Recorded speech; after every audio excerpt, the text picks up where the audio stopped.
ошол Кыргыз медициналық академияны Иса Коонович Акунбаевнын академиясын бүткөм, 6-курсту бүтүп, андан кийин Москва шаарына барып, ошол жактан специализация деп коебуз, хирургия боюнча.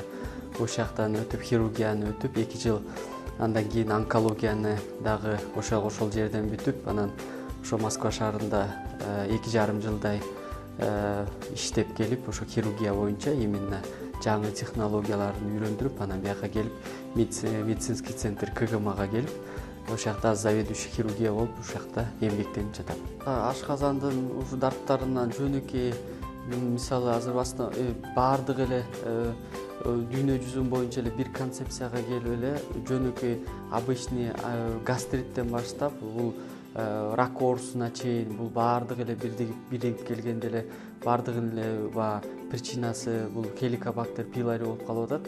Анан эми дүйнө жүзү менен бизди салыштырганда, или мисалы азыр биринчи местада эле бул Япония менен Корея турат бул боюнча. Анан бизде аяк жакта дартты алдын ала алып, алдын ала профосмотрларды өтүлөт. Ошон үчүн аякта мындай ал оорулар боюнча дагы мындай проблема азайып баратат да.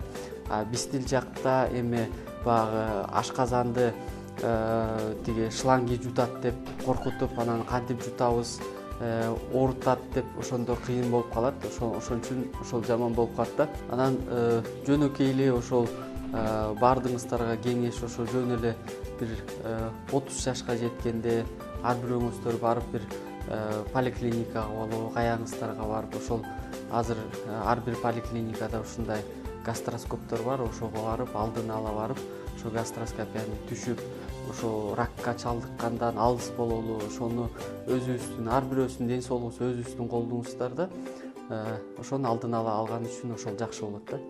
Биздин азыр убакытта баардык эле фастфуд жешет, анан ачуу тамак жешет. Ушундай болуп, анан студенттер, в основном школьниктер ушул болгондо бир күндө бир маал эле тамак ичип калат, же 2 маал тамак ичип калат. Бул болбойт да, потому что себеби ар бир мисалы ар бир өзүнүн убакыты менен тамак ичиш керек. Себеби аны ичпей койсок, ашказанда кычкылтек көтөрүп, ошо былжыр челди жей баштайт да. Анан ошон үчүн жанагындай гастрит болот, анан эрозия болуп, язва болуп, анан дагы кетип калат да нар жакачы.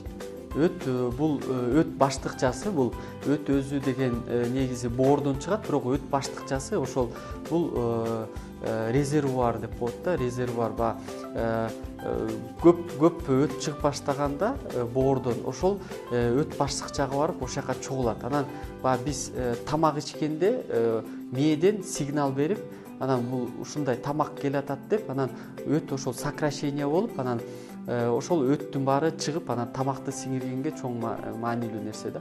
Өт эми бул Кыргызстанга аябай чоң маанилүү нерсе. Бул биз өзүбүздүн жүрүп турушубуздан, тамак ашыбыздан, ошол майлуу тамак жеп, в основном биздин рационубузда да койдун этин жеп калган үчүн, ошон үчүн өттүн ташын пайда болгонунун себеби көп болуп атат. Анан айрыкча бул тоолуу аймактарда ошол көп кездешилип атат, ошондой ойлорчу.